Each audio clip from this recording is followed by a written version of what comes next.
ಪ್ರಶ್ನೆ ನೋಡೋಣ.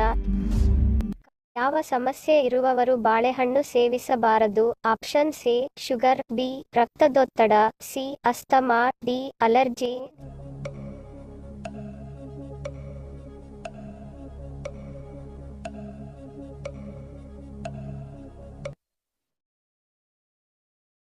ಸರಿಯಾದ ಉತ್ತರ ಆಪ್ಷನ್ ಸಿ ಅಸ್ತಮಾ. ಉಸಿರಾಟದ ತೊಂದರೆ ಇರುವವರು ಬಾಳೆಹಣ್ಣು ಸೇವನೆಯಿಂದ ದೂರ ಉಳಿಯುವುದು ಒಳ್ಳೆಯದು. ಒಂದು ವೇಳೆ ಸೇವನೆ ಮಾಡಿದರೆ ಅರ್ಧ ಅಥವಾ ಚಿಕ್ಕ ಒಂದು ಬಾಳೆಹಣ್ಣು ಸೇವಿಸುವುದು ಉತ್ತಮ, ಏಕೆಂದರೆ ಅತಿಯಾದ ಸೇವನೆ ನಿಮ್ಮ ರಾತ್ರಿ ಸಮಯದ ನಿದ್ರೆಗೆ ತೊಂದರೆ ಮಾಡುತ್ತದೆ.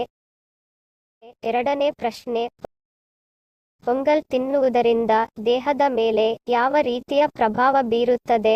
ಆಪ್ಷನ್ ಸಿ ಕೆಮ್ಮು ನಿವಾರಣೆ, ಬಿ ಜೀರ್ಣಶಕ್ತಿ ವೃದ್ಧಿ, ಸಿ ಮಲಬದ್ಧತೆ ನಿವಾರಣೆ, ಡಿ ಮೇಲಿನ ಎಲ್ಲವೂ.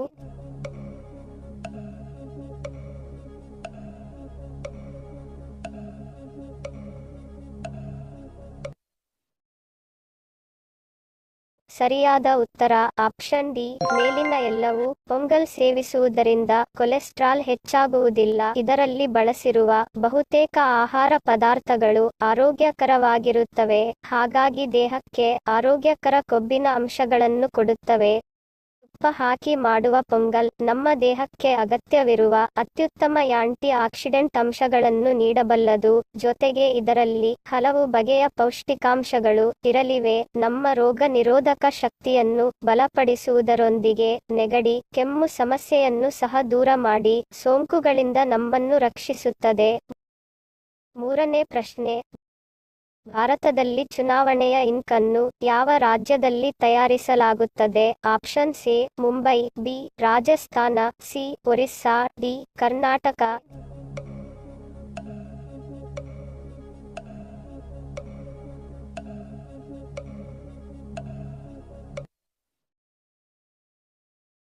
ಸರಿಯಾದ ಉತ್ತರ ಆಪ್ಷನ್ ಡಿ ಕರ್ನಾಟಕ.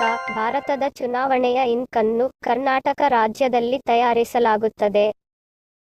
ನಾಲ್ಕನೇ ಪ್ರಶ್ನೆ, ಎಷ್ಟೇ ತಿಂದರೂ ತೂಕ ಹೆಚ್ಚಾಗಬಾರದು ಎಂದಾದರೆ ಊಟದ ಬಳಿಕ ಏನನ್ನು ಸೇವಿಸಬೇಕು? ಆಪ್ಷನ್ ಸಿ ಶುಂಠಿ ಚಹಾ, ಬಿ ಬಿಸಿ ನೀರು, ಸಿ ಸೋಡಾ, ಡಿ ತಂಪು ಪಾನೀಯ.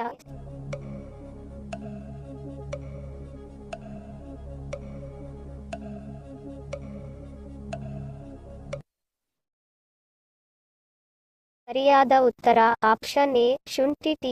ಶುಂಠಿಯು ಉರಿಯೂತದ ಲಕ್ಷಣಗಳನ್ನು ಹೊಂದಿದ್ದು ಇದು ಹೊಟ್ಟೆ ಉಬ್ಬುವುದು ಮತ್ತು ವಾಕರಿಕೆ ಕಡಿಮೆ ಮಾಡುವ ಮೂಲಕ ಉತ್ತಮ ಜೀರ್ಣಕ್ರಿಯೆಗೆ ಸಹಾಯ ಮಾಡುತ್ತದೆ. ಇದು ಚಯಾಪಚಯ ದರವನ್ನು ವೇಗಗೊಳಿಸಲು ಸಹಾಯ ಮಾಡುತ್ತದೆ ಮತ್ತು ಅದರ ಥರ್ಮೋಜೆನಿಕ್ ಪರಿಣಾಮವು ವೇಗವಾಗಿ ಕೊಬ್ಬನ್ನು ಸುಡುವಲ್ಲಿ ಸಹಾಯ ಮಾಡುತ್ತದೆ. ಇದು ಉತ್ತಮ ತೂಕ ನಷ್ಟಕ್ಕೆ ಸಹಾಯ ಮಾಡುವುದರಿಂದ ತುರಿದ ಶುಂಠಿಯನ್ನು ಬಿಸಿ ನೀರಿನಲ್ಲಿ ಕುದಿಸಿ ನಿಂಬೆ ರಸ ಮತ್ತು ಜೇನುತುಪ್ಪದೊಂದಿಗೆ ಬೆರೆಸಿ ಕುಡಿಯಬಹುದು.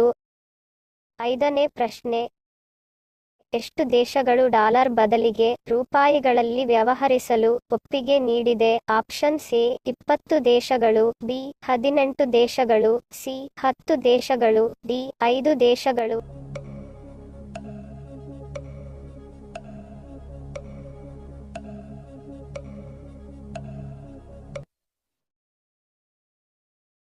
ಸರಿಯಾದ ಉತ್ತರ ಆಪ್ಷನ್ ಬಿ 18 ದೇಶಗಳು. Germany, Singapore, UK, Sri Lanka, Kenya ಮತ್ತು ಇತರ 18 ರಾಷ್ಟ್ರಗಳಿಗೆ ರೂಪಾಯಿಯಲ್ಲಿ ದ್ವಿಪಕ್ಷೀಯ ವ್ಯಾಪಾರ ನಡೆಸಲು ಅನುಮತಿ ನೀಡಿತ್ತು. ವಾಸ್ತವವಾಗಿ ಭಾರತವು ತನ್ನ ನೆರೆಯ ರಾಷ್ಟ್ರಗಳಾದ ನೇಪಾಳ ಮತ್ತು ಭೂತಾನ್ನೊಂದಿಗೆ ರೂಪಾಯಿಗಳಲ್ಲಿ ವ್ಯಾಪಾರವನ್ನು ಪ್ರಾರಂಭಿಸಿದೆ. ಹಿಂದಿನ ಸಂಚಿಕೆಯಲ್ಲಿ ಕೇಳಿರುವ ನಮ್ಮ ಪ್ರಶ್ನೆ ನಿಮ್ಮ ಉತ್ತರದ ಪ್ರಶ್ನೆ. ಪದ ಜೋಡಿಸಿ ಗಾದೆ ರಚಿಸಿ. ಸರಿಯಾದ ಉತ್ತರ ಹುಲಿ ಹೊಟ್ಟೆಯಲ್ಲಿ ನರಿ ಹುಟ್ಟಿದಾಗೆ. ಸರಿ ಉತ್ತರ ಕೊಟ್ಟವರಿಗೆ ಧನ್ಯವಾದಗಳು.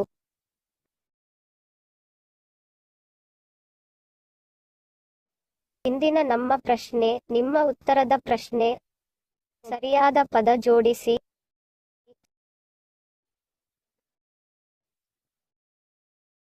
ಸರಿ ಉತ್ತರ ಮತ್ತು ಸರಿ ಉತ್ತರ ಕೊಟ್ಟವರ ಹೆಸರನ್ನು ಮುಂದಿನ ಸಂಚಿಕೆಯಲ್ಲಿ ತಿಳಿಸುತ್ತೇನೆ. ವಿಡಿಯೋ ಪೂರ್ತಿಯಾಗಿ ನೋಡಿದ್ದಕ್ಕೆ ಧನ್ಯವಾದಗಳು. ವಿಡಿಯೋಗೆ ಮೆಚ್ಚುಗೆಯ ಲೈಕ್ ಕೊಟ್ಟು ಶೇರ್ ಮಾಡಲು ಮರಿಬೇಡಿ. ಇನ್ನೂ ಸಬ್ಸ್ಕ್ರೈಬ್ ಮಾಡದವರು ಪ್ಲೀಸ್ ಸಬ್ಸ್ಕ್ರೈಬ್ ಮಾಡಿ ಪ್ರೋತ್ಸಾಹಿಸಿ. ಮತ್ತೊಂದು ಇಂಟ್ರೆಸ್ಟಿಂಗ್ ಪ್ರಶ್ನೆಗಳೊಂದಿಗೆ ಸಿಗ್ತೀನಿ. Love you all. Take care.